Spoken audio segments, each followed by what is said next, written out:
Bonjour et bienvenue à ce nouveau rendez-vous de la santé et sécurité au travail organisé par l'Union patronale du Var en partenariat avec la DES du Var, la CARSAT Sud-Est et la IST 83. Alors, ce rendez-vous de la sécurité aujourd'hui va traiter d'un sujet qui est celui de la conception des locaux, des espaces de travail, des postes de travail, de la nécessité d'intégrer la sécurité des salariés et la sobriété énergétique. Alors que ce soit pour la création, la réhabilitation, l'extension de vos locaux, de vos espaces de travail ou encore de vos postes de travail, il est primordial de mener une réflexion la plus globale et la plus en amont possible.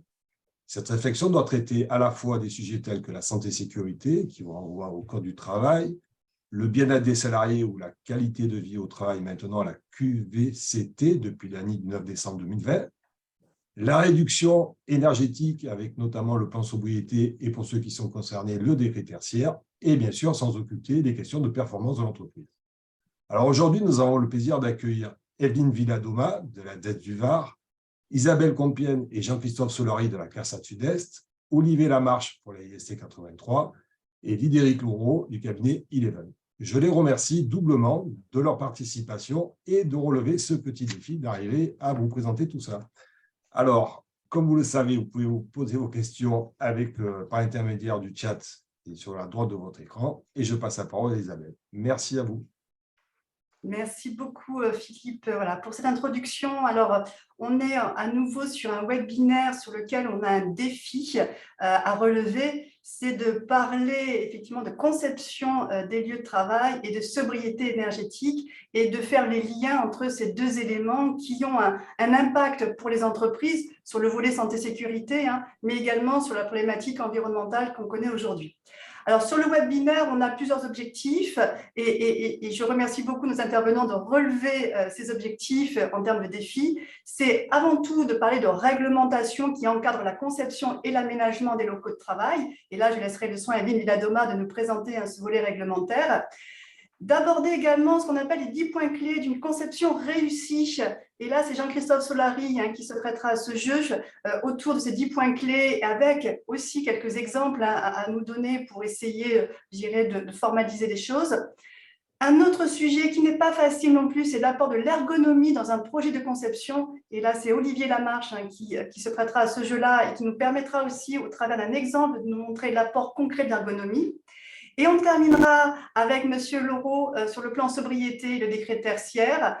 Et là, on laissera le soin de présenter ce sujet que nous, préventeurs, on ne maîtrise pas encore actuellement et sur lequel on se pose beaucoup de questions pour faire les liens avec également nos enjeux santé-sécurité au travail. Alors, la première question à laquelle je vais répondre, c'est est-ce que vous aurez la présentation? Oui, vous aurez la présentation sans aucun souci. À la fin de ce webinaire, vous recevrez sur vos adresses mail l'ensemble de la présentation de nos 4 intervenants. Je laisse la parole d'entrée de jeu à Evelyne pour la problématique réglementation. Bonjour. Les projets de construction de nouveaux bâtiments ou de rénovation de bâtiments anciens sont importants dans la vie d'une entreprise. Et tu peux passer, Isabelle. Et donc, c'est un investissement qui est fait pour durer. C'est pas donné, c'est un investissement financier. Ce sont des choix qui impactent l'image de l'entreprise. C'est la première chose qu'on voit, le bâtiment, quand on arrive dans une entreprise. Donc, l'image est quelque chose d'important.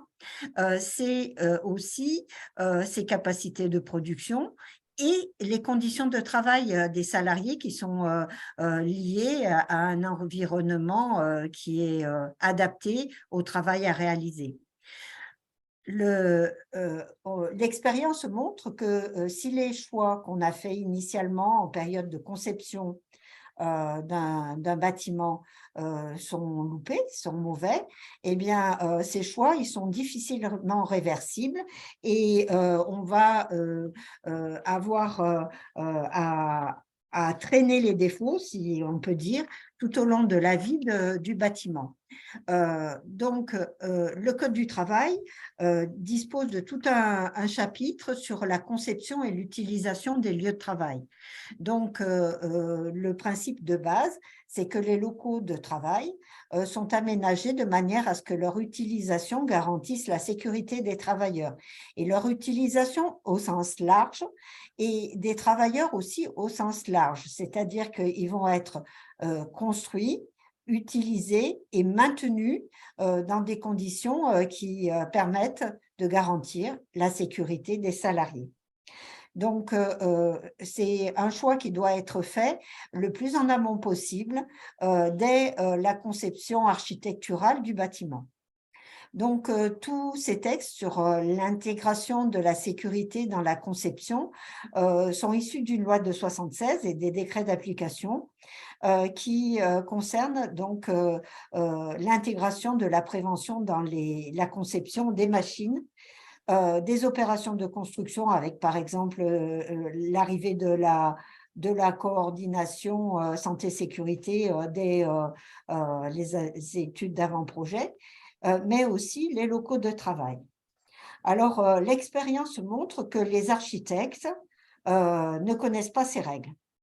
Et pour en avoir discuté très récemment avec un jeune architecte, il m'a dit que pendant les 6 ans que dure la formation, pendant 5 ans, il parle dessin, œuvre au sens artistique un peu de la chose, et que c'est la dernière année qu'ils abordent les obligations réglementaires, surtout celles qui ont attrait au dépôt de permis de construire. Donc, on est encore un peu dans la difficulté avec des architectes qui proposent à leurs clients des belles œuvres, on va dire, des beaux bâtiments, mais qui ne sont pas forcément adaptés à ce qui va ici passer. Et on a quelquefois des grosses surprises. Donc, c'est la mise en conformité qui peut avoir lieu plus ou moins intégralement quand on a un loupé en conception. Elle est donc pas toujours possible, elle est souvent partielle et toujours très coûteuse, beaucoup plus coûteuse que si on intègre les mesures de prévention en matière de conception. Donc, il y a des évolutions réglementaires. Toute la partie conception est progressivement intégrée dans le Code de la construction et de l'habitation. Ça faisait naître chez moi un grand espoir, et jusqu'à ce que j'en parle avec le fameux architecte tout frais sorti de l'école. Et donc, je pense que les clients, les entreprises qui ont un projet ont vraiment un intérêt à travailler avec les services comme la CARSAT ou comme d'autres services qui ont un pôle qui peut les aider à intégrer les règles de base en matière de conception dans leur projet. Isabelle. Donc, ces règles, ça concerne l'aération, la ventilation et l'assainissement des locaux de travail. Ça, c'est des choses qui sont importantes parce que si on a, par exemple, un local qui doit recevoir des polluants, eh bien, il faut pouvoir assainir l'atmosphère et intégrer à la construction du bâtiment tout ce qui va être système qui permet de ventiler le local et d'assainir les locaux de travail. L'éclairage naturel et artificiel, il y a des règles qui fixent un nombre de lux, une quantité de lumière en fonction des activités. Et l'éclairage naturel est essentiel parce que c'est celui que l'œil assimile le mieux. Et on a eu des études qui ont montré que les gens qui travaillaient près des fenêtres produisaient mieux et plus que ceux qui en étaient éloignés. Donc, l'éclairage naturel et les baies à hauteur des yeux, c'est quelque chose d'important. L'œil, il est fait pour la lumière du soleil et pour regarder loin. L'insonorisation, et je vous donnerai un exemple de conception ratée, c'est essentiel dès lors qu'on a une activité qui peut être bruyante. L'ambiance thermique, l'aménagement des postes de travail qui doit être en lien avec ce qui va se passer effectivement dans le local de travail.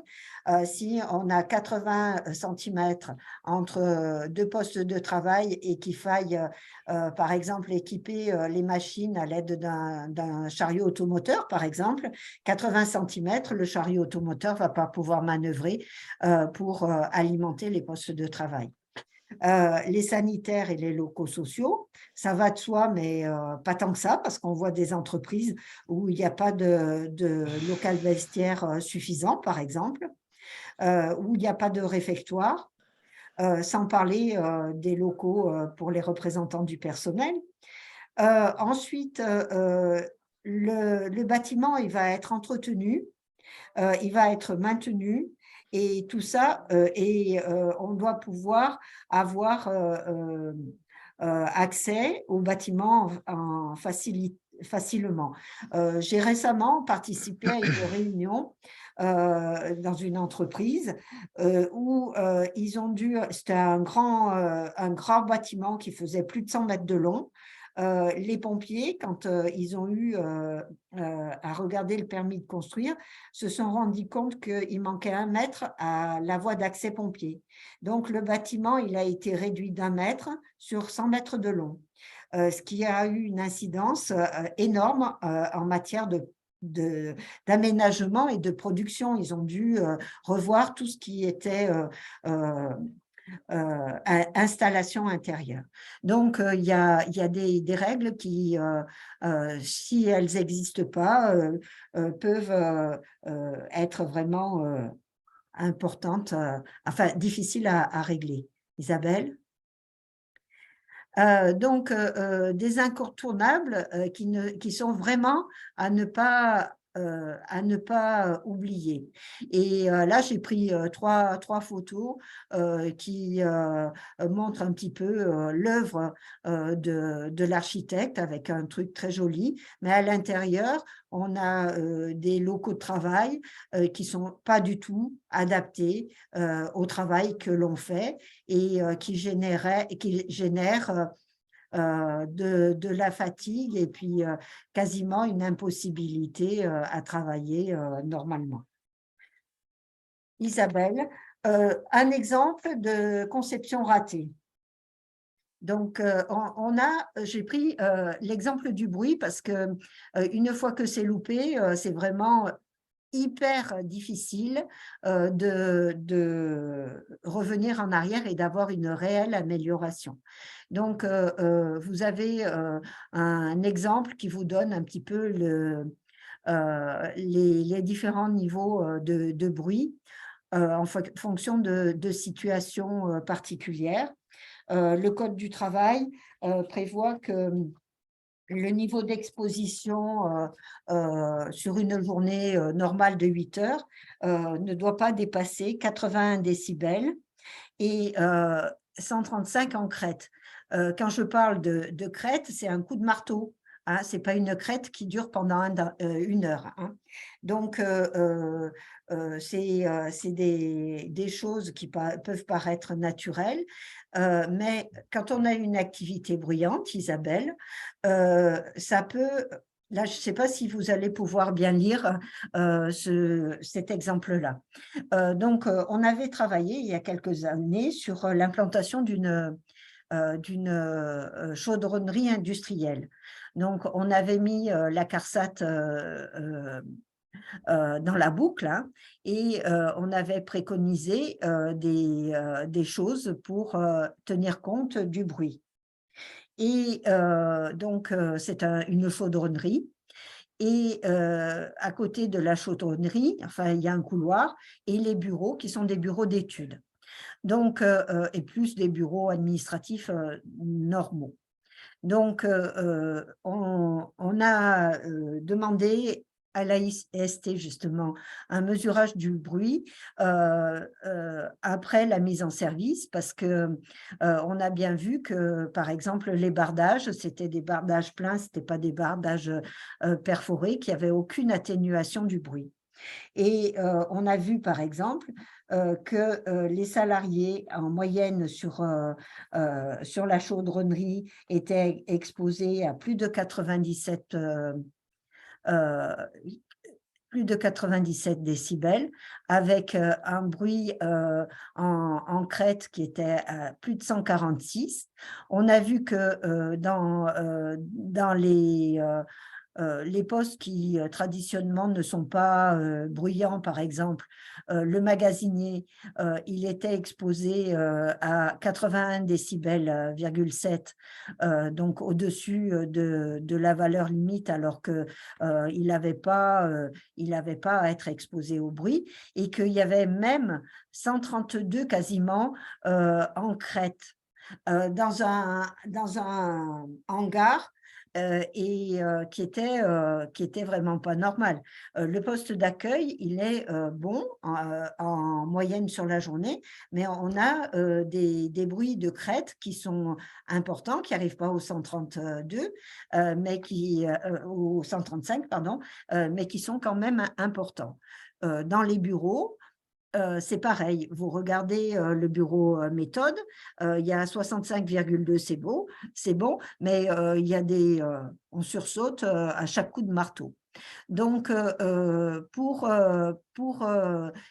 ils ont réussi à isoler un peu mieux les bureaux en réduisant le couloir et en mettant des parois vraiment isolantes, mais pour l'atelier, il n'y a pas eu de solution vraiment efficace qui a été trouvée. Donc, le bruit, on tient compte du bruit qui est immédiat, mais quand vous avez un environnement qui est très réverbérant, et ben, vous amplifiez le niveau sonore. Diapo suivante, Isabelle. Merci. Donc, c'est le non-respect de ces règles. Ce sont des délits, que ce soit les règles intégrées au Code de la construction ou celles intégrées au Code du travail. Et lorsque l'inspecteur du travail constate que les locaux ne sont pas conformes, il peut demander la mise en conformité. Et comme je le disais tout à l'heure, cette mise en conformité, si elle est possible techniquement, elle est toujours très, très chère, et avec un résultat qui sera toujours moins bon que si les dispositions ont été prises en conception pour avoir, par exemple, le bombardage. On aurait eu un bombardage adapté aux travaux bruyants, on n'aurait pas la réverbération qu'on a, et tout aurait été plus simple. Donc, l'employeur, il doit démontrer que la mise en conformité est techniquement impossible. Pas économiquement impossible, mais techniquement impossible. Dès lors qu'il existe des solutions techniques, il doit les mettre en œuvre. Et lorsque ces solutions techniques sont impossibles, eh bien, ou en attendant la mise en œuvre de ces solutions techniques, l'employeur, il doit mettre à disposition des salariés des bouchons d'oreille, des protections qui vont être adaptées et qui vont permettre de protéger les salariés. Alors, si on est dans des niveaux comme je le montrais dans mon exemple, on va avoir des protections qui vont être peut-être même doubles, parce que l'atténuation d'un bouchon d'oreille, c'est environ de 30 décibels, pardon, et suivant les postes de travail, réduire de 30 décibels, ça ne suffit pas forcément. Donc, beaucoup de contraintes pour les salariés, et l'employeur, il doit veiller au port effectif des protections individuelles, hein. Donc, mettre à disposition, ça ne suffit pas. Il faut veiller à ce qu'elles soient portées. Donc, le coût des maladies professionnelles est aussi très élevé. Une surdité professionnelle, par exemple, c'est 100 000 € par salarié, hein, une surdité. Quand vous avez 10 personnes qui sont atteintes de surdité professionnelle, comme ça peut être le cas dans l'exemple que je vous l'ai dit, parce que c'est une entreprise qui occupe environ 100 salariés. Donc, c'est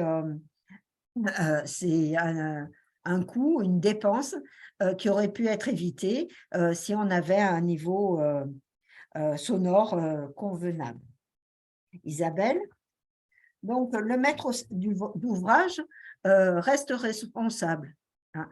Et donc, on a une responsabilité de l'utilisateur et on a aussi une responsabilité du concepteur les deux, si on est concepteur et utilisateur, peuvent se cumuler. Donc, l'amende, elle est comprise entre 1 200 et 300 000 €, mais on doit rajouter tout ce que j'ai évoqué avant qui concerne la mise en conformité. Pour l'utilisateur, Isabelle, donc l'amende, elle est de 10 000 € pour chaque salarié exposé au risque. C'est l'utilisateur qui va payer à la sécurité sociale les surdités professionnelles, hein, l'amende de 100 000, la taxe de 100 000 € par surdité. L'amende donc de 10 000 €, elle est multipliée par 5 pour la personne morale. Et dans tous les cas, il y a remise en état du bâtiment pour le rendre conforme. Donc, Isabelle, la dernière diapo. Donc, je vous remercie pour votre attention et j'insiste sur le fait que des salariés qui vont bien, qui travaillent dans de bonnes conditions, eh ben, ils sont bien au travail et ils sont bien dans leur vie privée. Donc, c'est gagnant-gagnant. Merci. Merci beaucoup, Evelyne. Voilà, pour cette introduction sur l'aspect réglementaire, on voit que déjà, un certain nombre de codes, tu as cité le code de la construction, mais le code du travail, effectivement, les éléments concernant la conception des lieux de travail, il y a un certain nombre de principes qui sont déjà inscrits. Alors justement, on va faire maintenant le lien avec Jean-Christophe Solari autour de la conception, en tout cas, d'un projet de locaux et d'espaces de travail, et de revenir un petit peu sur les 10 points clés pour un projet réussi. À toi, voilà. Jean-Christophe. Donc, alors effectivement, moi, juste 10 secondes pour me présenter. Jean-Christophe Solari, je suis donc à la CARSAT, un collègue d'Isabelle, et je travaille au secteur conception des locaux de travail. J'accompagne les maîtres d'ouvrage qui ont des projets, quelle que soit leur activité. Alors, construction de nouveaux bâtiments, réaménagement de local, implantation d'une nouvelle machine ou réorganisation d'une ligne de production, la conception des lieux ou des situations de travail présente des enjeux majeurs en matière de santé et de sécurité. Cela permet d'éviter l'apparition de problèmes difficilement réversibles qui ne pourront être atténués qu'au prix d'actions correctives coûteuses et d'une efficacité limitée. Voilà, c'était déjà dit par Madame Villadoma. Isabelle, diapo suivante, s'il te plaît.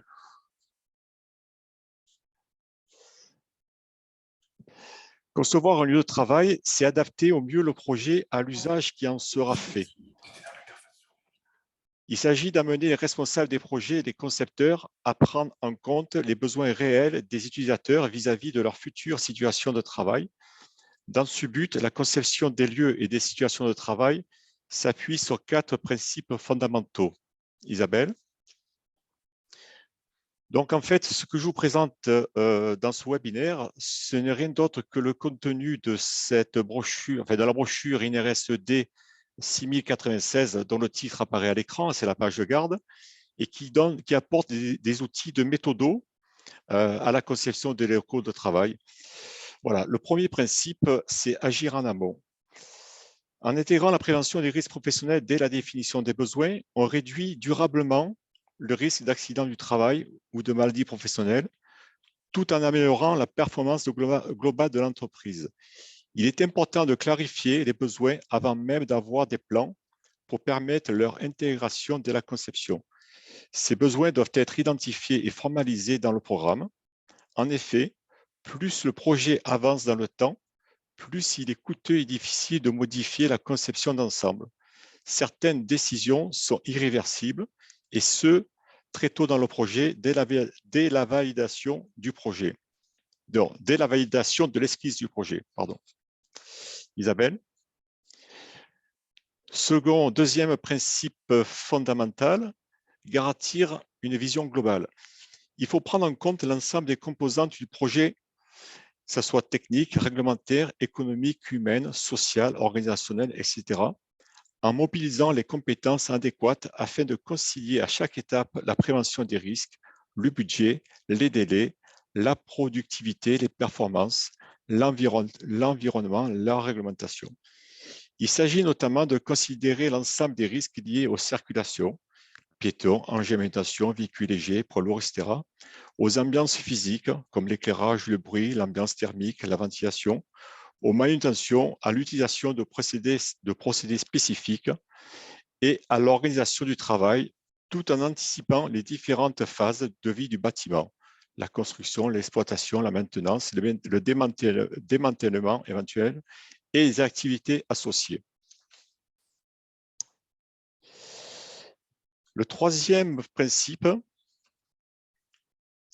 le projet doit être co-construit avec l'ensemble des acteurs. Et ça, c'est un principe fondamental que nous mettons la CARSAT en avant.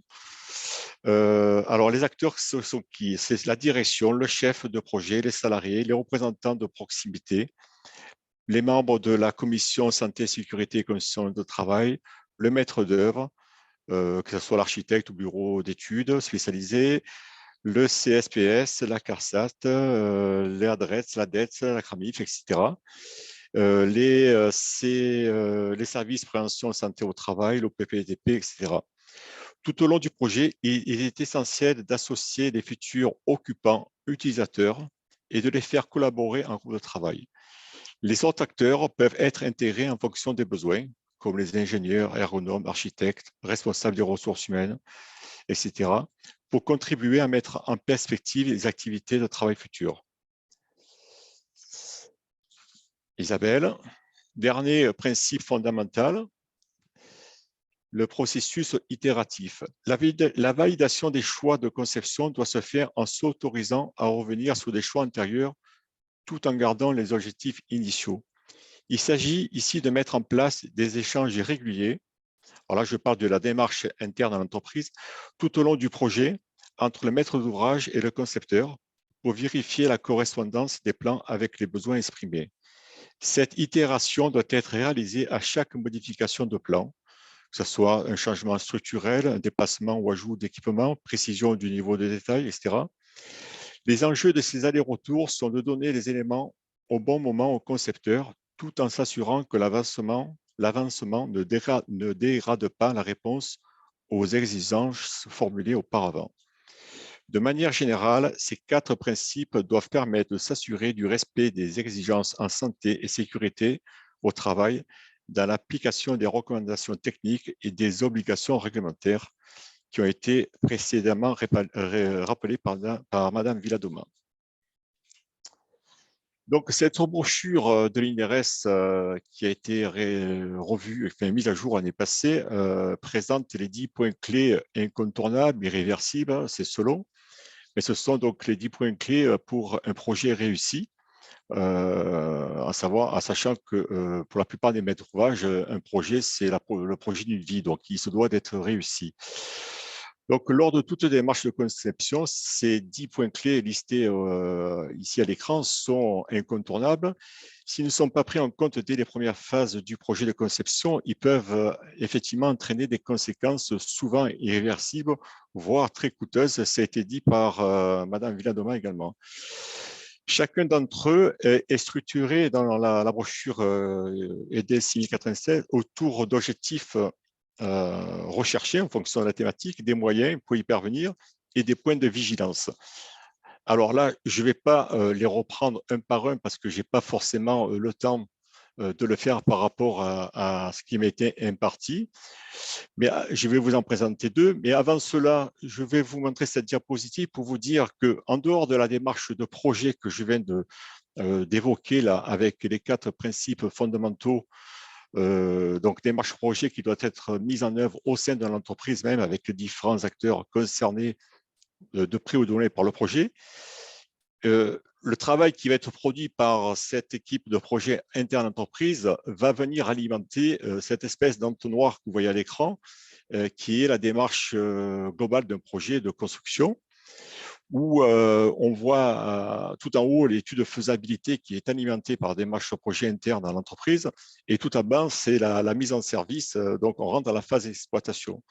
Ce diagramme, il veut montrer que plus on avance dans le projet, plus on rentre dans la précision et moins on a de marge de manœuvre. Et en fait, ça dit aussi que, si tu peux cliquer, juste un petit coup, ça dit aussi qu'en amont du projet, on peut tout faire, mais on ne sait rien, alors qu'en aval, un petit clic, s'il te plaît, on sait tout, mais on ne peut plus rien faire.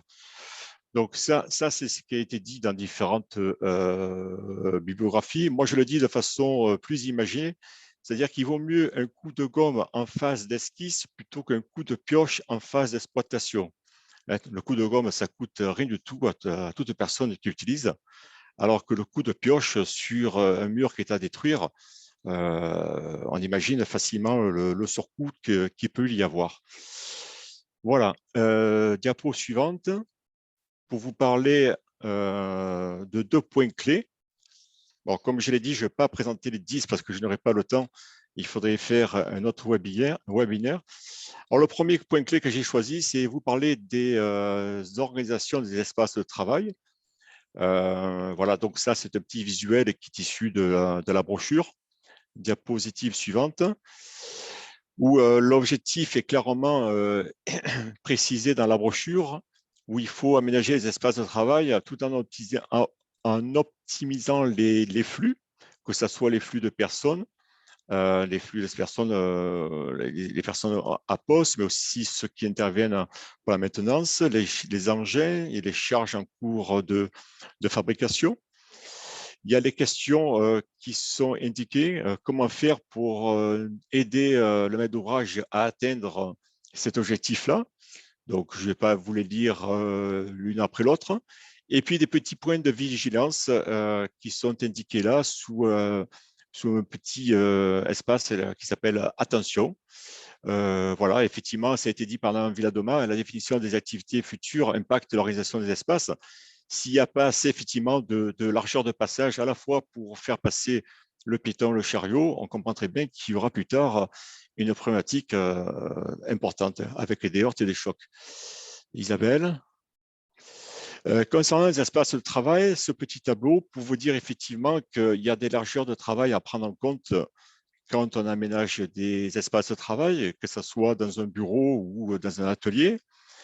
Dans les ateliers, la largeur va être différente si le poste de travail est adossé ou pas à une allée de circulation. Donc, vous avez les largeurs à prendre en compte.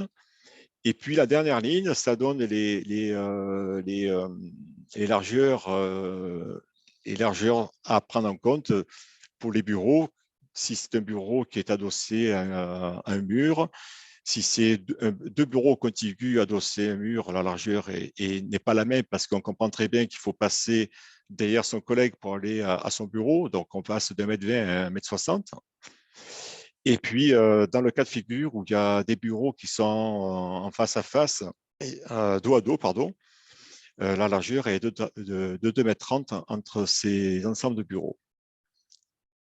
Voilà, donc tout ça, si ce n'est pas pris en compte, ça risque d'être problématique par la suite. Deuxième point clé, qui est le numéro 10 dans la brochure, ce sont les installations sanitaires et locaux sociaux. Comme l'a dit Madame Villadoma, c'est quelque chose qui, de fait, paraît logique que ça soit intégré, mais force de constater que ce n'est pas toujours le cas. On rencontre souvent des vestiaires soit absents, beaucoup dans la restauration, soit communs également, ça existe encore. Donc, les vestiaires, il faut qu'ils soient séparés. Et il faut également qu'il y ait des locaux sociaux comme salle de repos, salle de restauration, etc. Et il faut également penser, on va le voir sur les photos, sur la diapo suivante, aux aspects d'entretien, de nettoyage ultérieur de ces espaces-là, qui font partie, ce ne sont pas des espaces de travail au proprement dit, mais il faut quand même les entretenir. Donc, privilégier des éléments suspendus, ça libère la surface au sol. Les armoires vestiaires qui sont à gauche, vous voyez, elles sont surmontées d'une coiffe inclinée. Ça évite de stocker tout n'importe quoi dessus et ça facilite le nettoyage de la personne qui vient le faire. Les armoires sont posées sur des piétements hauts, ça facilite le nettoyage dessous. Et également, de la même façon, prévoir des portes de toilettes à 15 cm au-dessus du sol pour en faciliter le nettoyage.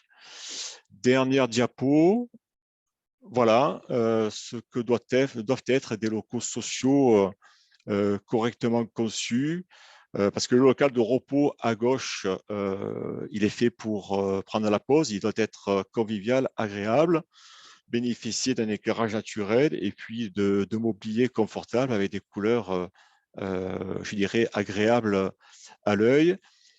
Le point important à prendre en compte pour la salle de restauration, c'est bien sûr l'éclairage naturel pour avoir un contact permanent avec l'extérieur. C'est un besoin physiologique naturel. L'autre point, c'est l'aspect acoustique. Ces salles-là, selon le nombre de personnes, sont rapidement bruyantes.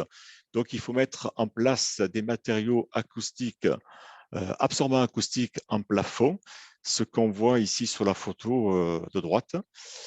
Voilà, donc ça illustre le propos de Madame Villadoma sur la partie acoustique. Voilà, donc il reste, vous l'avez bien compris, 8 autres points clés. Je vous laisse les découvrir en allant feuilleter cette brochure INRS qui est vraiment très, très bien faite et très accessible à tout le monde. Merci. Merci beaucoup Jean-Christophe. Déjà pour avoir, je dirais, présenté quelques éléments de cette brochure INRS, qui, comme tu le dis, on vous invite à en prendre connaissance parce qu'elle donne vraiment aussi des notions chiffrées lorsqu'on évoque notamment les distances entre postes de travail. Peut-être que d'ores et déjà, vous avez commencé à mesurer de votre côté si vous respectiez à minima les distances entre un mur et un bureau. C'est vrai que, comme disait aussi Émilie, on a beaucoup d'exemples à donner en disant qu'aujourd'hui, lorsqu'on est sur un plan où on imagine un projet de bâtiment, sur un plan, c'est toujours facile et on trouve que tout est idyllique. Et quand on passe à la phase construction, on s'aperçoit que ce qui était vrai sur le plan n'est pas vrai dans la vraie vie. Et c'est important d'avoir un travail sur plan. Alors, ça me permet de faire aussi un écho sur les accompagnements de la CARSAT en phase conception, mais également de l'AIST 83 sur ces phases conception où il est important d'être associé. Alors, on ne connaît pas tous vos projets, il y en a certains qu'on connaît de par le fait qu'il y ait des permis de construire, des déclarations préalables de chantier, donc on intervient très en amont auprès du maître d'ouvrage, mais également si vous avez d'autres projets sur lesquels vous souhaitez avoir des avis sur l'intégration de la santé-sécurité, n'hésitez pas à faire appel à vos intervenants de l'AIST et de la CARSAT pour pouvoir travailler déjà sur plan et imaginer ce que pourraient être vos futurs locaux de travail, tout en intégrant la partie santé-sécurité, bien évidemment. Et vous verrez que c'est beaucoup plus facile après à l'usage. Je laisse maintenant la parole à Olivier Lamarche, ergonome à l'AIST 83. Merci Isabelle. Donc l'idée, c'est de pouvoir effectivement maintenant vous présenter pourquoi justement et comment l'ergonomie peut vous apporter des éléments concrets dans le cadre de vos démarches, on va dire, et de vos projets de conception et de rénovation. Souvent, alors vous allez peut-être effectivement vous poser la question pourquoi effectivement un ergonome va être aidant dans le cadre de ces projets. Et des fois, ce qui vient très naturellement, c'est l'ergonome va m'aider à choisir mon mobilier ou mes dispositifs de travail. Ou potentiellement, il va éventuellement apprendre à mes collaborateurs à bien se positionner sur leur poste. Ou encore, on entend effectivement que l'ergonome, en règle générale, ce qu'on va faire, c'est qu'on va avancer dans notre projet et on l'intégrera à la fin. Eh bien, il faut savoir effectivement que, alors certes, ces éléments ne sont pas entièrement faux, mais dans le cadre de ces projets de conception et de rénovation, eh bien, ce n'est pas effectivement à ce moment-là que l'ergonome va pouvoir vous aider formellement. Et donc, du coup, concrètement, ces situations-là, il faut essayer de les dépasser. Et comme l'ont dit avant moi Mme Elodoma et M. Solari, on est dans une situation où le plus en amont possible, si l'ergonome est intégré le plus en amont possible, il va pouvoir effectivement vous aider à mettre en œuvre et à développer des richesses au final que concrètement, on n'a pas forcément idée de déployer quand on est dans des situations et des projets de conception. Ces richesses, ce sont lesquelles? Ça va être concrètement l'activité de travail, puisque effectivement les personnes vont développer une activité, une organisation, tous vos collaborateurs vont effectivement développer cette activité lorsqu'ils travaillent.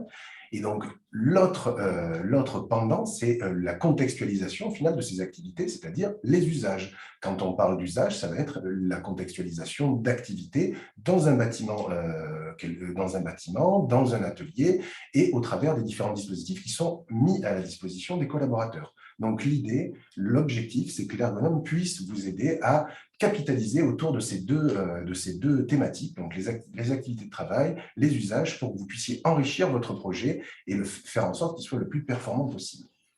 Donc, vous allez voir que par la suite, je vais certainement redire et répéter des choses qui ont déjà été dites, mais c'est bien, ça montre aussi que tous les préventeurs ont une certaine convergence dans la façon d'approcher ces problématiques. Et donc, l'idée, c'est de pouvoir vous montrer maintenant un des éléments importants et qui a déjà été effectivement évoqué, c'est la question du quand. Quand intervenir? Très concrètement, on est dans une situation où effectivement, bon, il y a quelques petits soucis d'ajustement, mais ce n'est pas grave, je vais vous faire un petit peu de lecture sur ce schéma-là.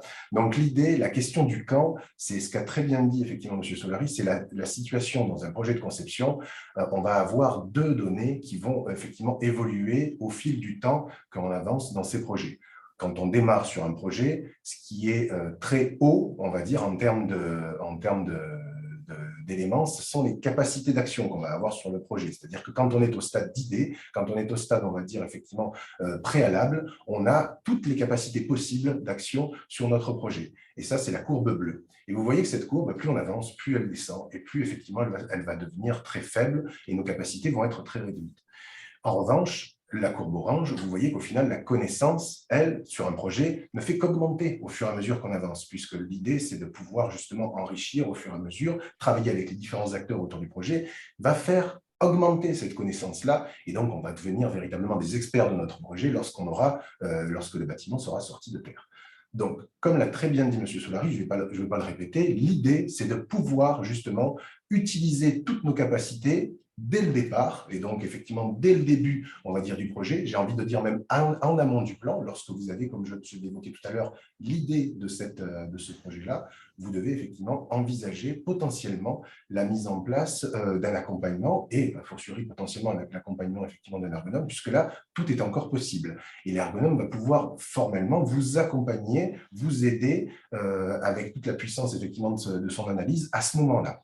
Lorsqu'effectivement vous allez intervenir et vous allez faire intervenir un ergonome en fin de projet, M. Solari l'a très bien dit, on va avoir effectivement des marges de manœuvre qui vont être considérablement réduites.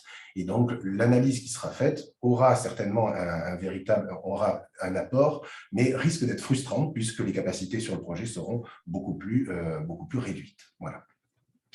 Donc, moment stratégique, la question du quand, vous avez une idée, vous avez un projet, parlez-en et faites-vous accompagner dès le départ, très en amont.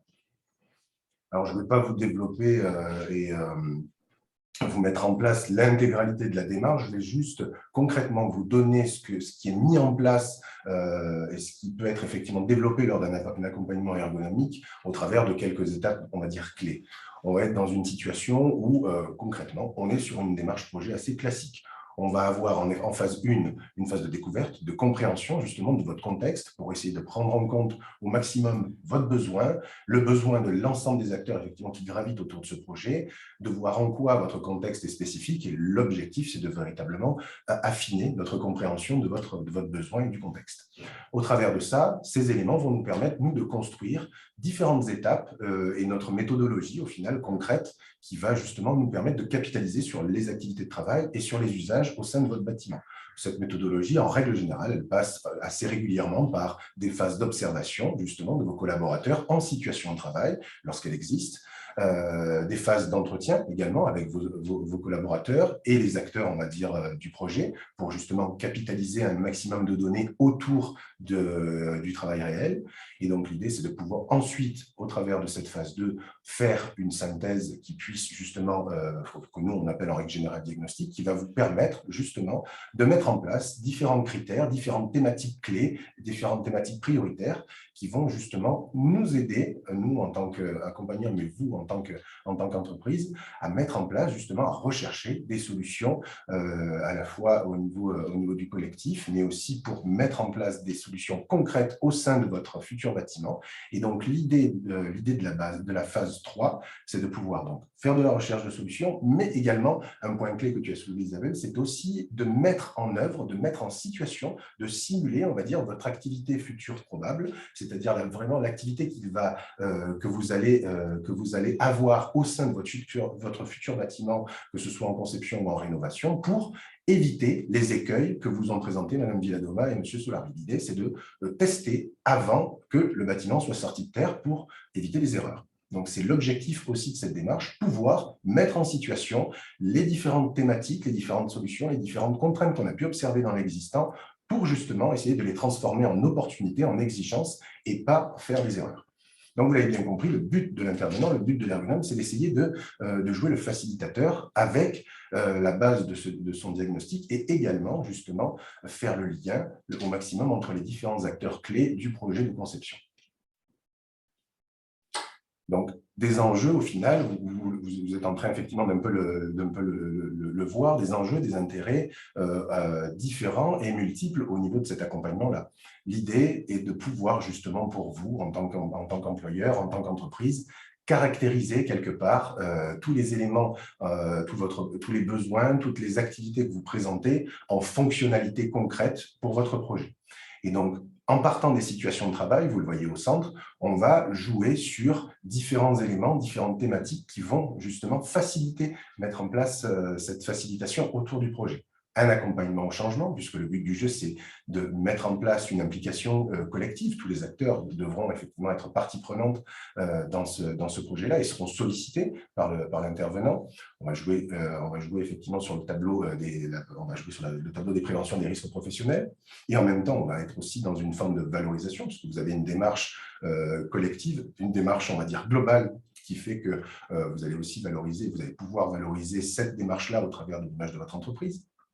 Vous l'avez bien compris, nous, notre objectif, c'est de démarrer et de travailler avec le terrain, de travailler avec vos collaborateurs, justement d'essayer de faire naître des éléments et des exigences, des arguments du terrain. Donc, du coup, on va avoir une démarche de terrain, une démarche concrète qui fait qu'on va jouer également sur une partie de la reconnaissance, de la valorisation, quelque part, du travail de vos collaborateurs.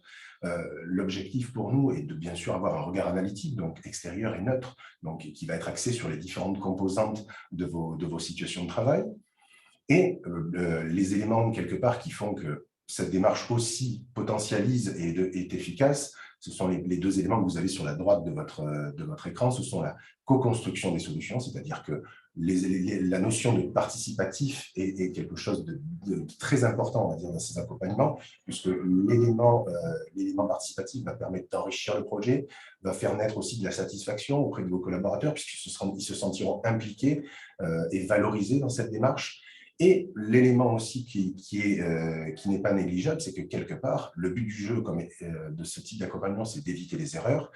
L'objectif, c'est aussi de vous aider à fiabiliser vos futurs investissements pour qu'ils ne soient pas, on va dire, mis à la poubelle ou détruits ou non utilisés justement dans votre futur établissement. J'en termine, mais j'y reviendrai dans l'exemple que je vous présenterai. Toute la partie test, simulation et amélioration des solutions, c'est aussi un socle, un point clé de nos accompagnements, puisque l'objectif, c'est véritablement, comme je vous l'ai dit, éviter ces erreurs et donc, du coup, tester, simuler les situations de travail avant qu'elles naissent. Donc, l'objectif, c'est aussi d'arriver sur ces situations-là à développer des compétences, favoriser l'appropriation des solutions et rester dans un équilibre, justement, entre la santé, effectivement, de vos collaborateurs et la performance de votre entreprise. Je me permets du coup, j'en profite, j'ai accès. Bon, là, il y a des petits soucis aussi de mise en page, mais ce n'est pas très grave. Mais concrètement, l'idée, c'est que qu'est-ce qui rend efficace la démarche, vous l'avez bien compris, c'est qu'elle est à la fois itérative, globale, participative et pluridisciplinaire. C'est-à-dire qu'on est dans une situation où on va s'autoriser à faire des retours en arrière, comme vous l'a montré aussi M. Solari, c'est-à-dire qu'on s'autorise à faire des choix et à revenir si ceux-ci, effectivement, après simulation, après test, ne sont pas concluants. C'est une démarche globale, donc du coup, qui va invoquer les différentes logiques de votre entreprise, la santé, la sécurité, les logiques budgétaires, les logiques réglementaires, la performance. Et également, bien évidemment, elle est efficace parce qu'elle implique tout le monde, tous les acteurs, on va dire, impliqués, concernés par le projet de conception et par les évolutions, on va dire, de votre entreprise. Alors, je me suis permis de vous présenter un petit exemple concret. Donc, en quelques minutes, ce n'est pas toujours évident, mais l'idée, c'est de pouvoir vous montrer un petit peu quel est formellement l'apport et comment nous, on pratique ce type d'accompagnement au sein de la IST 83. Le contexte, une industrie électronique, on va dire, qui est dans une phase plutôt, donc pas forcément de conception, mais alors pas immédiatement, mais a priori, le besoin primaire, c'est effectivement la rénovation, le réagencement d'un atelier de montage-intégration. L'idée, c'était aussi également de mettre en place une nouvelle méthodologie d'organisation, méthode 5S, que vous connaissez certainement. Et à moyen terme, effectivement, il y a un projet de changement de local qui, effectivement, pointe le bout de son nez. Donc, l'idée de départ, c'était de pouvoir, justement, comme vous l'avez vu, envisager un diagnostic de la situation existante. Ce diagnostic, qu'est-ce qu'il a montré? Il a montré effectivement que dans ce local-là, dans cet atelier, on avait un processus de production qui était relativement segmenté sur différents postes de travail. Donc, chacun était un petit peu isolé dans sa pratique. Et donc, chaque poste avait tendance à avoir une visibilité très restreinte sur sa production. On a effectivement aussi des problématiques liées à l'encombrement de l'espace. Cet atelier-là était relativement saturé, à la fois par des chariots, par des éléments, par des produits, par des éléments de rangement et par les différents flux, effectivement, qu'on va voir juste après. Donc là, cet encombrement-là, ce que ça impliquait, ce que ça provoquait, c'est-à-dire ça provoquait effectivement une perte de visibilité sur l'état de la production. Les gens ne savaient pas très bien, ou du moins les personnes qui manageaient avaient du mal à avoir une visualisation de l'avancée de la production au fur et à mesure de la semaine, ce qui est potentiellement gênant quand effectivement on a l'impulsion des clients qui attendent juste derrière. Les flux au sein de cet atelier étaient également difficilement lisibles et peu rationalisés, puisqu'il y avait une proportion importante de micro-manipulations de produits qui étaient là, on va dire, un peu de manière parasitaire et qui venaient donc du coup générer des problématiques de gestion au sein de l'espace et qui venaient créer un peu de trouble au final au sein du rangement de l'atelier. Et un autre élément, de manière très synthétique, ce que je peux vous apporter, c'est-à-dire que l'ensemble des équipements était relativement homogène. Par contre, effectivement, ce dont on a pu s'apercevoir, c'est qu'effectivement, les stratégies d'utilisation des différents dispositifs de travail et des équipements étaient très différentes en fonction des opérateurs. Et donc ça avait potentiellement un impact au niveau de leur santé, notamment, pour faire très simple, c'était effectivement des situations liées à des contraintes articulaires lorsque certaines personnes préféraient travailler debout, assises ou avec effectivement des équipements pas toujours très adaptés en fonction du produit avec lequel elles travaillent. Donc, ce diagnostic-là, il a permis justement, avec un groupe de travail, d'engager une réflexion et une co-construction sur différentes possibilités justement de réaménagement, de réagencement de cet atelier-là. Donc, l'objectif a été de pouvoir propulser un petit peu les différents besoins qui étaient évoqués au départ, notamment effectivement la méthodologie aussi 5S que voulait porter l'entreprise, mais pas que. Donc, c'était l'objectif aussi de trouver une nouvelle façon de produire, une nouvelle façon d'organiser l'atelier pour justement produire mieux et en santé. Et donc, avec le groupe de travail, il a été, donc, dans un premier temps, il y a toujours effectivement, je vais aller un peu vite, il y a toujours une situation de restitution de ce diagnostic au groupe de travail qui permet justement de faire en sorte de prendre connaissance, que le groupe de travail puisse prendre connaissance des éléments du diagnostic et on va dire les éléments prioritaires. Et ensuite, donc, on est allé sur la co-construction, on va dire, de scénarios intermédiaires d'agencement, de réagencement, qui étaient issus, on va dire, des facteurs du diagnostic. Le but étant, toujours pareil, d'allier exigence de santé et performance pour l'entreprise. Ces formalisations, donc, l'objectif ensuite pour nous était de pouvoir formaliser ces éléments en éléments concrets, puisque l'objectif, c'était, comme on l'a dit tout à l'heure, c'était de simuler ces situations avant de les mettre en place. Donc là, vous avez pu le deviner, on est sur des plans, on va dire, qui ont été formalisés, donc dessinés en 3D, pour pouvoir justement créer un environnement virtuel qui, justement, allait permettre aux opérateurs, aux collaborateurs de s'immerger concrètement dans leur future situation de travail pour pouvoir la tester. Et donc, depuis peu, effectivement, à la IST 83, c'est ce qu'on pratique depuis quelques mois. On s'est équipé effectivement d'un dispositif, donc un casque de réalité virtuelle, qui permet formellement aux gens de pratiquer, de simuler leur situation de travail au travers donc des choix qui ont été faits en termes de scénarios d'usage et d'agencement qui ont été, on va dire, validés au sein du groupe de travail. Donc, la dernière phase, qui n'est pas encore faite, parce que là, l'exemple que je vous donne, c'est un exemple qui est en ce moment pratiqué et que je suis en train d'accompagner. Donc, on est dans une situation où la simulation, effectivement, va être la dernière phase. On va donner la possibilité aux salariés de s'immerger, de rentrer, on va dire, dans un monde virtuel pour qu'ils puissent tester ces différentes situations au travers de différents scénarios d'usage et différentes activités tests pour qu'ils puissent eux-mêmes nous faire des remontées positives et négatives au travers des éléments qu'on a effectivement mis en place et co-construits au sein des agencements. Donc l'idée, c'est qu'on ait un retour immédiat avant d'investir, avant de mettre en place quoi que ce soit, on va dire, dans le réel, pour que justement on puisse faire ce processus itératif et revoir notre copie si effectivement les différentes propositions ne peuvent pas convenir. Voilà. Donc ça, c'est un élément qu'on développe de plus en plus. C'est quelque chose qui, effectivement, a un véritable apport, puisqu'on peut formellement tester, formellement simuler les situations de travail en amont, effectivement, qu'elles soient prêtes. Voilà. Et je pense qu'on est... moi, j'en ai terminé pour le coup, pour les situations. En tout cas, merci beaucoup, Olivier, pour cette démonstration. Et puis, c'est intéressant, effectivement, l'idée de la simulation. Alors, il y a aussi, effectivement, aujourd'hui des logiciels qui existent, qui permettent aussi de faire des plans en 3D et de se projeter dans ce que pourrait être la future activité. Ça fait écho aussi, quand on est maître d'ouvrage et qu'on construit un bâtiment, il y a un grand nombre de documents qui sont demandés, notamment une pièce maîtresse qui est souvent oubliée par les maîtres d'ouvrage. C'est ce qu'on appelle le DUO, le dossier d'intervention ultérieure sur l'ouvrage, qui va donner un petit peu les règles aussi de maintenance, de nettoyabilité, d'intervention par la suite. Et très souvent, on oublie ce document. Alors, quand on a des grandes vitres, par exemple en entreprise, c'est très joli, mais après, on se pose la question du nettoyage. Mais une fois que le bâtiment est construit, la nettoyabilité des vitres, elle pose problème et elle va créer de nouveaux risques. Ce qui va nous permettre en même temps de faire un lien avec M. Leroux sur la problématique de la sobriété énergétique, puisqu'on évoquait les vitres, par exemple. Avant de vous passer la parole, on a 3 petites questions qui nous sont arrivées et je pense que je vais vous les soumettre tout de suite. Ça permettra de faire écho. Alors, Evelyne, une petite question pour toi. Tu as évoqué les amendes possibles dans le cadre du travail si on ne respecte pas, que ce soit pour le maître d'ouvrage ou l'utilisateur, ce que tu disais. Donc, y a-t-il des exemples concrets d'amendes infligées à des entreprises et à quel niveau ? Des exemples d'amendes, j'en aurais pas vraiment parce que le but, c'est pas de verbaliser les entreprises, c'est de faire mettre en conformité les locaux.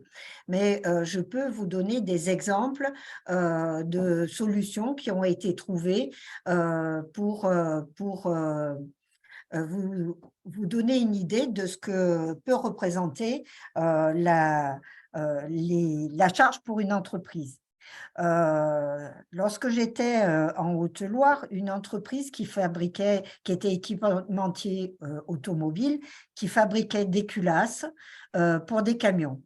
Donc des gros moteurs avec des presses à emboutir qui, outre le fait que c'est bruyant, nécessitent d'avoir des outils, puisque la presse, elle va avoir un outil mâle et un outil femelle qui vont permettre de déformer la plaque de métal pour donner la forme de la culasse, des outils qui pesaient 500 kilos. Donc, qui étaient changés régulièrement chaque fois qu'ils changeaient de modèle de culasse. Donc, il y avait ces outils qui étaient transportés par un chariot automoteur qui permettait à l'opérateur de maintenance de transporter les pièces pour les monter sur les presses. Employeurs et architectes, ils ont vu que 80 centimètres dans le code du travail, ça passait. Et réunion de CHSCT, qui existait encore à l'époque et où on était invité encore, je demande à ce que la consultation du CHSCT soit faite parce qu'ils avaient oublié de le faire et que dans le Code du travail, dès lors que des aménagements concernent les conditions de travail, il doit y avoir l'avis des représentants du personnel. Donc, dans ce CHSCT, il y avait justement le cariste qui s'occupait d'alimenter les presses en question. Et il dit, moi, mon chariot, il mesure 1 mètre de large. J'ai à me mettre d'une certaine façon dans la presse, devant la presse pour pouvoir faire les manutentions que j'ai à faire. À moins de 3 mètres, je peux pas faire. Seule solution, alors que les contrats étaient là, hein, c'était un bâtiment neuf parce qu'ils avaient des contrats avec des fabricants de toute l'Europe, ça a été d'installer qu'un tiers des pièces, des presses dans le local et de construire un autre local pour installer le reste des presses. Et en attendant, ils ont mis une organisation en 3-5 avec des équipes de suppléance, avec des heures supplémentaires et ils sont repartis sur la construction d'un nouveau bâtiment pour prendre les 2 tiers des presses qu'ils ne pouvaient pas mettre dans le premier bâtiment. Deuxième exemple que je peux vous donner, c'est la carte de bruit que je vous ai montrée tout à l'heure. C'est une entreprise donc qui faisait des travaux de chaudronnerie hein, avec des travaux très bruyants. La seule solution qui a été possible, et là encore, ça a été de travailler sur l'organisation, de construire un autre bâtiment qui cette fois-ci est adapté sur le plan phonique et de séparer les activités et d'installer les travaux les plus bruyants dans une autre partie du bâtiment qui aura été traitée de façon acoustique pour régler ce problème d'exposition au bruit.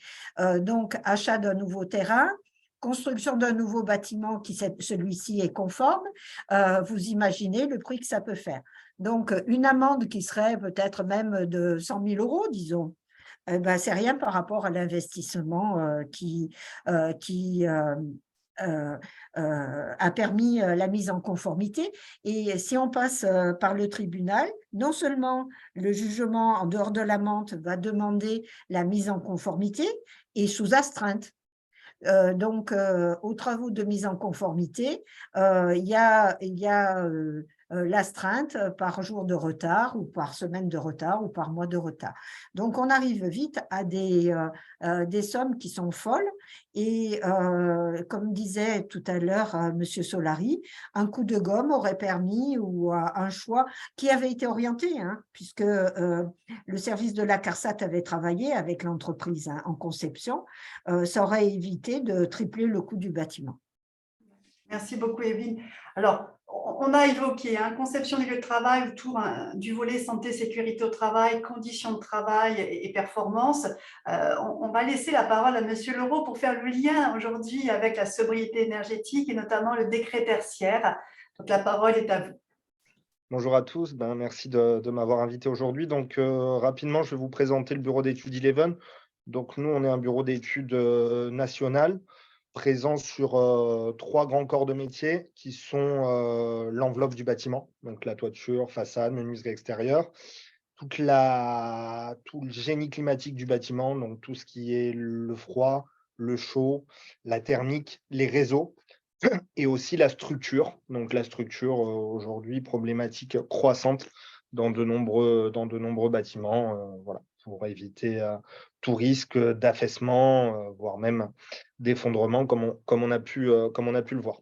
Donc, on travaille beaucoup dans le logement, mais aussi de plus en plus maintenant dans le tertiaire, sur des sujets assez globaux, parce qu'en fait, l'État a fait un constat assez fort, c'est que pendant des années, ils se sont concentrés sur la déperdition énergétique dans les logements, notamment dans le logement social, mais aussi en copropriété, avec une grande campagne d'audit énergétique en 2010 pour pouvoir un petit peu répertorier tous les bâtiments énergivores.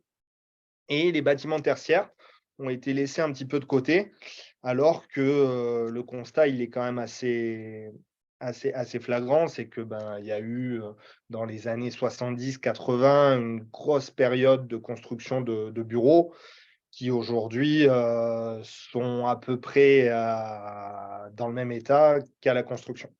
Donc, de grosses déperditions énergétiques dans les locaux tertiaires. Et du coup, l'État a pris des mesures assez drastiques et a mis en place ce qu'ils appellent le décret tertiaire. Si vous pouvez passer sur la slide suivante, s'il vous plaît. Donc, le décret tertiaire qui concerne aujourd'hui tous les bâtiments d'une surface supérieure à 1000 m². Alors, 1000 m², ça va vite, parce que 1000 m² de bureau, OK, mais ça peut être 1000 m² de surface commerciale. Et après, quand on parle aussi en copropriété, on peut avoir aussi le cas du décret tertiaire appliqué dans une copropriété, parce que les locaux commerciaux, c'est des cabinets d'avocats, c'est considéré comme un local commercial, un cabinet de médecin, c'est considéré comme un local commercial, une loge de gardien, c'est considéré comme un local commercial. Donc, au sein d'une même copropriété, on peut vite arriver à 1000 m². À partir du moment où les 1000 m² sont atteints, on est soumis au décret tertiaire. Sur la slide suivante, s'il vous plaît. Donc, le décret tertiaire, qu'est-ce qu'il dit? Et c'est là où les mesures sont assez drastiques. Il nous dit, dans tous les bâtiments, donc dans tous les locaux commerciaux supérieurs à 1000 m², contigus ou cumulés, au sein d'un même immeuble, il faut faire 40% de réduction des dépenses d'énergie d'ici à 2030, 50% d'ici à 2040 et 60% d'ici à 2050.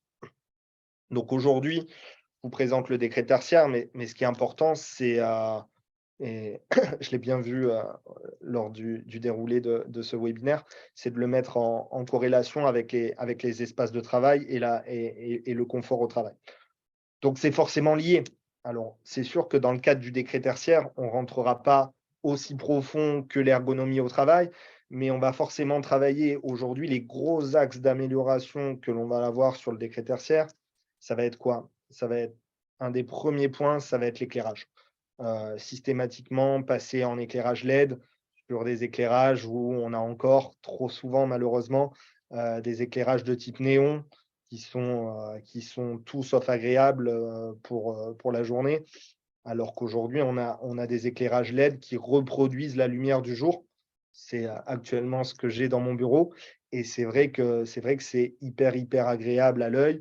On n'a pas ce sentiment d'être ébloui, on n'a pas cette lumière pesante sur nous et en plus, on consomme beaucoup moins d'énergie que les anciens éclairages. Donc, l'éclairage, ça nous paraît parfois une petite source de consommation énergétique, mais aujourd'hui, dans le cadre du décret tertiaire, on est amené à travailler.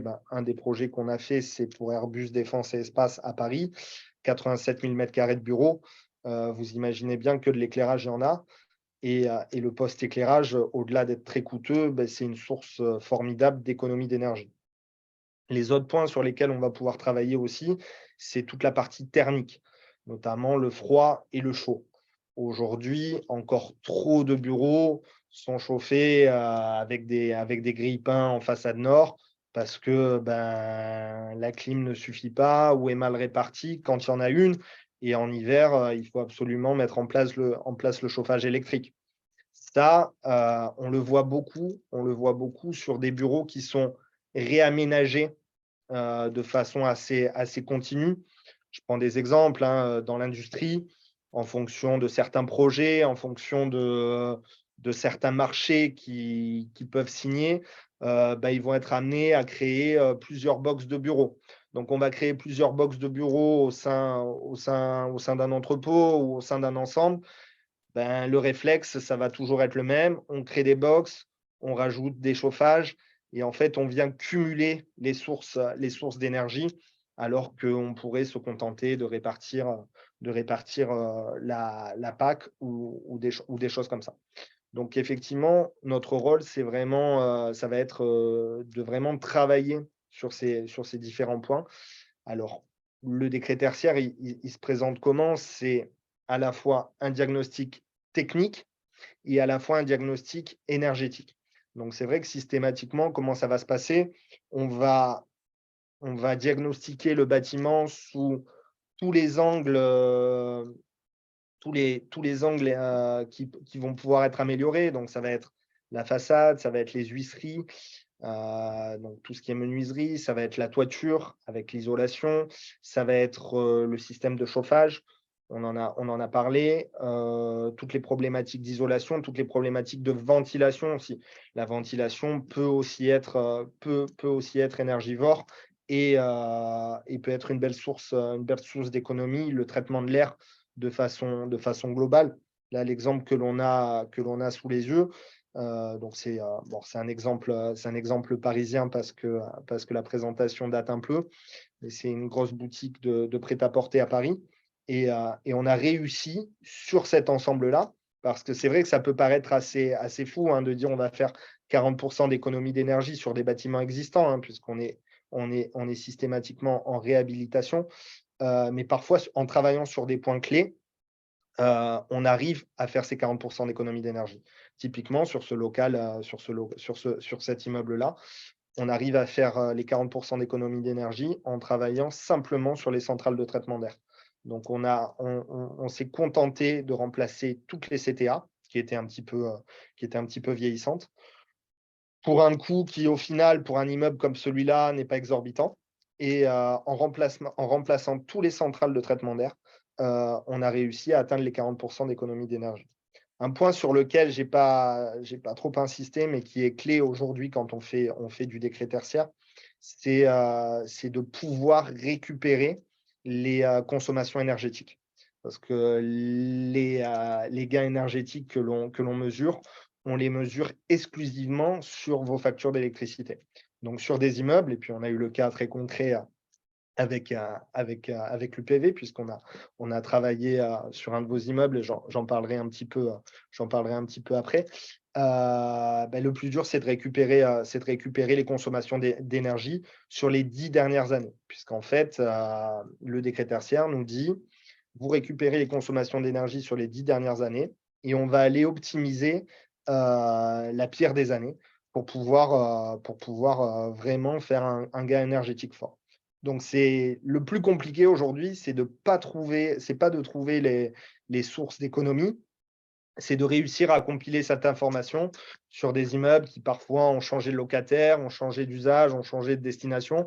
Donc, c'est pas toujours évident parce qu'en fait, à la différence de l'audit énergétique et à la différence du DPE collectif qu'on peut faire dans le logement social, dans le cadre du décret tertiaire, la prochaine slide, s'il vous plaît. Dans le cadre du décret tertiaire, on va vraiment aller calculer la déperdition énergétique chaque heure de l'année à travers ce qu'on appelle une simulation thermique dynamique. On va aller calculer la déperdition énergétique chaque heure de l'année sur les 365 jours de l'année. On va faire une simulation et dans tous les locaux du bâtiment. C'est ça qui est assez incroyable. Donc là, vous le voyez sur cet immeuble que je vous présentais tout à l'heure. On est allé redessiner chaque bureau, chaque local. Et derrière, via un logiciel informatique assez poussé, on va calculer la déperdition énergétique toute l'année, donc heure par heure, pour pouvoir trouver le point culminant où on perd le plus d'énergie et surtout se concentrer sur cette partie-là. C'est-à-dire qu'à la différence d'un audit énergétique qui nous disait en copropriété, oh là là, vous avez 30% de déperdition d'énergie par vos façades, il faut tout isoler par l'extérieur. Non, là, on va se concentrer sur la façade nord, on va peut-être se concentrer sur les deux derniers étages de la façade nord pour aller vraiment optimiser cette déperdition énergétique qui a lieu à cet endroit-là. Et alors, c'est beaucoup plus de travail, mais c'est beaucoup plus intéressant parce qu'on fait de la frappe chirurgicale et on va vraiment à l'essentiel et on arrive à optimiser la déperdition énergétique ainsi. Parce qu'aujourd'hui, on en revient quand ces solutions techniques où on disait il faut faire de l'isolation thermique par l'extérieur à tout va. Alors, j'en fais tous les jours. Je ne vais pas cracher dans la soupe, mais sur des immeubles qui ont été conçus d'une certaine façon, avec des systèmes de ventilation où ben, les façades respirent quelque part, faire de l'isolation thermique par l'extérieur, c'est aussi créer des désordres. Si on n'optimise pas la ventilation, le bâtiment il respire beaucoup moins, du coup on crée de la condensation et on crée de l'humidité, on crée de la moisissure, ce qui n'est pas non plus terrible quand on travaille dans des locaux d'avoir des points d'humidité. Donc ça demande une réflexion vraiment, vraiment globale et c'est en ça que le décret tertiaire pousse vraiment la démarche à son paroxysme, plus que dans le logement. Et c'est ça qui est intéressant. Alors, c'est parfois souvent le cas. Il ne s'est pas passé grand-chose pendant des années dans le tertiaire, dans les bureaux. Il ne s'est même rien passé du tout. En tout cas, réglementairement, il n'y avait rien qui était imposé. Par contre, aujourd'hui, le législateur a frappé fort et c'est clairement en train de bouger parce que les entreprises ne veulent pas rester en marge de ça. Aujourd'hui, on a des dépenses énergétiques qui explosent. Donc ça aussi, c'est de nature à sensibiliser de plus en plus les maîtres d'ouvrage. Parce que ben voilà, même dans notre région, on parlait peu d'isolation thermique par l'extérieur jusqu'à présent. Maintenant, avec les factures d'électricité et les factures d'énergie qui augmentent énormément, ben on en vient à s'intéresser ça, on en vient à s'intéresser aux fenêtres qui laissaient passer l'air depuis des années. Et on se dit, bon, bah, finalement, il y a quand même une grosse déperdition d'énergie qui se fait par là. Et tout ça, c'est du confort au final. Tout ça, c'est du confort parce que quand on est au travail et qu'on a la fenêtre derrière qui fait -2 dehors, on sent l'air frais passer, c'est tout sauf agréable aussi. Donc, c'est des objectifs ambitieux, mais on y arrive. On a eu l'occasion de travailler donc, pour l'UPV sur différents bâtiments à Toulon et notamment sur votre bâtiment phare qui est celui de la place de la Liberté. Et je ne vais pas présenter le rapport aujourd'hui, hein, mais à travers nos scénarios de travaux, on a réussi dans notre scénario le plus ambitieux à atteindre 62,8% de gains énergétiques. Donc 62,8%, ça nous permet d'atteindre l'objectif 2050. Donc je ne sais pas quel va être le virage pris par l'union patronale pour savoir si, pour l'instant, on se contente de l'objectif 2030 des 40% d'économie d'énergie ou si on va jusqu'à l'objectif 2050. Mais en tout cas, juste pour exemple, donc cet objectif 2050, il nous fait simplement mettre en place un système de régulation au niveau du chauffage et de la climatisation. On met une isolation thermique par l'extérieur partielle à certains endroits qui sont clés. On améliore la performance du système d'éclairage et on remplace une partie des menuiseries extérieures. Donc, en faisant ces quatre travaux, on atteint sur le bâtiment de la Place de la Liberté 62,8% de gains énergétiques. Donc, ce qui est plus qu'intéressant. En tout cas, aujourd'hui, voilà, on a les moyens de faire, on a la possibilité de faire. Après, c'est toujours une question de coût. Mais en tout cas, les maîtres d'ouvrage sont très, très, très mobilisés sur ces sujets-là parce qu'on en a tous compris les enjeux, je pense. Merci beaucoup. Merci beaucoup. Je vais juste rebondir, ce n'est pas parce que c'est l'exemple de l'UPV, mais on se retrouve dans une situation où il y a du propriétaire, du locataire. Ça veut dire aussi qu'il y a des effets par ricochet. Donc, je dis ça parce qu'il y a des entreprises qui peuvent être locataires, qui peuvent être propriétaires, qui peuvent louer des locaux. Donc, ça vient complexifier encore plus tout le système. Et voilà. Tout le monde est concerné, en fait. Par le décret tertiaire, tout le monde est concerné, à la fois les propriétaires et à la fois les locataires. Aujourd'hui, tout le monde doit mener sa pierre à l'édifice. Nous, ce que l'on fait, on fait en sorte que ce soit équilibré. On fait en sorte que ce soit équilibré. Le locataire, lui, son incidence de travail, son incidence, elle va évidemment pas être sur ce qu'on appelle le 606. Donc, tout ce qui est façade, tout ce qui a trait à la solidité du bâtiment. Mais par contre, le locataire, s'il y a une action à faire sur l'éclairage, bah forcément, il va devoir la faire. Nous, aujourd'hui, on travaille sur énormément d'immeubles où il y a propriétaire locataire ou propriétaire exploitant. Et en fait, chacun met sa pierre à l'édifice. Le propriétaire fait les travaux pour lesquels ils sont concernés, et les locataires font les travaux pour lesquels ils sont concernés. De toute façon, les deux ont l'obligation de faire. Aujourd'hui, dans le cadre du décret tertiaire, il y a ce qu'on appelle, il y a une obligation vraiment partagée entre les locataires et les propriétaires, puisque derrière, le risque, c'est des amendes, mais c'est aussi ce que les Américains appellent le name bashing, c'est-à-dire toutes les entreprises qui ne se conforment pas au décret tertiaire vont avoir malheureusement leur nom en ligne, comme quoi elles ne respectent pas les normes environnementales aujourd'hui. Sachant que c'est quand même un grand axe de communication de beaucoup d'entreprises de nos jours. Je peux vous assurer que ça les fait pas rire et ils veulent surtout pas avoir leur nom sur un site qui les répertorie comme pollueur ou choses comme ça.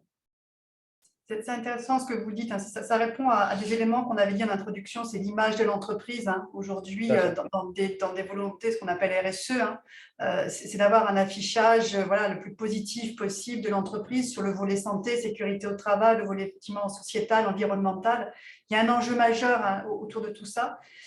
Et on a une question, alors justement, c'est vrai que quand vous annoncez aujourd'hui, au travers de votre audit, la possibilité à l'instant T de réduire de plus de 62% la consommation énergétique, la question c'est mais combien coûte la rénovation énergétique par rapport à l'exemple de l'UPV, alors au kilowattheure économisé. Donc, je n'ai pas au kilowattheure économisé, mais je ne sais pas si c'est confidentiel, mais je peux vous dire combien ça coûterait. C'est confidentiel.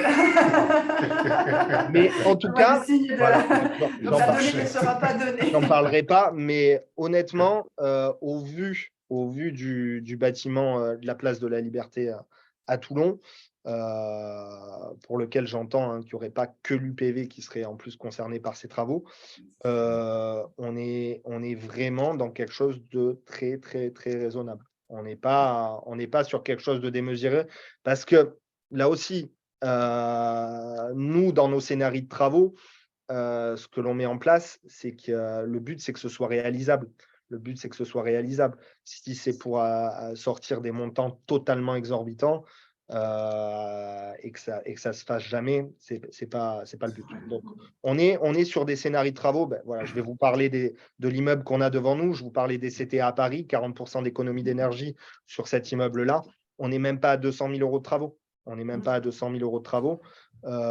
Pour atteindre déjà 40% d'économie d'énergie. On est sur un immeuble qui fait plus de 5000 m² avec une surface commerciale. La boutique, il n'y a rien de confidentiel. C'est la boutique Tommy Hilfiger, c'est la plus grosse boutique Tommy Hilfiger de Paris. Les portes, elles sont ouvertes été comme hiver. On a une déperdition énergétique de malade avec des consommations dingues. Donc, rien qu'en faisant 200 000 euros de travaux, on atteint déjà 40% d'économie d'énergie. En fait, la réalité du décret tertiaire, et c'est là où c'est vraiment intéressant et ça pousse à travailler sur le modèle énergétique, c'est que si on fait des choses adaptées, en fait, si on fait vraiment des choses adaptées au bâtiment en fonction de là où on se trouve en France, on arrive aujourd'hui, on arrive à trouver les matériaux, les systèmes pour économiser de l'énergie. On y arrive vraiment. Et il n'y a pas besoin de démolir les bâtiments et de les reconstruire à neuf pour le faire. Vraiment pas. C'est très bien. Enfin, c'est un message positif que vous transmettez. Alors, on va clôturer notre webinaire aujourd'hui. Et alors, c'est vrai que au travers de ce qu'on a pu en tout cas évoquer, on voit bien que l'aspect conception des espaces, des lieux de travail, des locaux de travail, c'est important dès le démarrage du projet. Hein. Vous avez parlé d'esquisse, hein, ce sont des termes qui ont été utilisés voilà, par Jean-Christophe, Evelyne et Olivier. La notion d'esquisse, elle est importante. La notion de démarche participative avec l'ensemble des acteurs hein, qui seront amenés à travailler dans ces nouveaux locaux, c'est important voilà, de pouvoir travailler sur des plans et de pouvoir modifier des plans et de pouvoir aller jusqu'à des phases de simulation, hein, c'est ce qu'on a évoqué. Donc, cette phase-là est importante parce qu'il faut plutôt faire du préventif que du curatif. Et vous avez compris que ça a coûté très cher le curatif lorsqu'il faut démolir, déconstruire ou lorsque, effectivement, un champ réglementaire vous impose un nombre de choses non respectées et vous amène, effectivement, dans des obligations et devant des tribunaux. Ce qui était très intéressant aussi, c'est cette partie voilà, sur l'existant, qu'est-ce qu'on peut faire derrière tout ceci. Alors, c'est vrai aussi qu'en matière de conception, on a beaucoup parlé de conditions de travail, mais les aspects que vous avez évoqués, thermique, phonique, éclairage, sont des éléments qui se rejoignent très bien hein, et qui ont des impacts sur les conditions de travail des salariés. Donc, je pense que vous avez balayé, voilà, à vous quatre, l'importance de la conception et de l'aspect rénovation des locaux et des bâtiments. Donc, on va pouvoir mettre un terme voilà, à notre webinaire. On vous remercie beaucoup de votre attention. Le prochain aura lieu courant juin sur une nouvelle thématique hein, qu'on vous proposera. Et puis voilà, je remercie vraiment chaleureusement l'ensemble des intervenants. Et puis peut-être un petit message pour Evelyne, parce que ça sera notre dernier rendez-vous santé-sécurité au travail ensemble. Parce que voilà, elle part vers de nouveaux horizons. Donc c'est un plaisir de travailler avec toi sur ces rendez-vous. On partage tous hein, ce plaisir de t'avoir eu comme intervenante. Très enrichissant à chaque fois. Merci beaucoup. Ça me touche ce que tu me dis. Et oui, je serai en retraite à partir du 2 juin. Donc, c'était mon dernier rendez-vous santé-sécurité. Et ça a été un plaisir pour moi de participer pendant plus de 10 ans, hein, je pense, quasiment depuis le début, à ces rendez-vous qui sont toujours riches d'enseignements. Au revoir. Merci à vous tous. À très bientôt. Au revoir. Merci. Au revoir. Au revoir.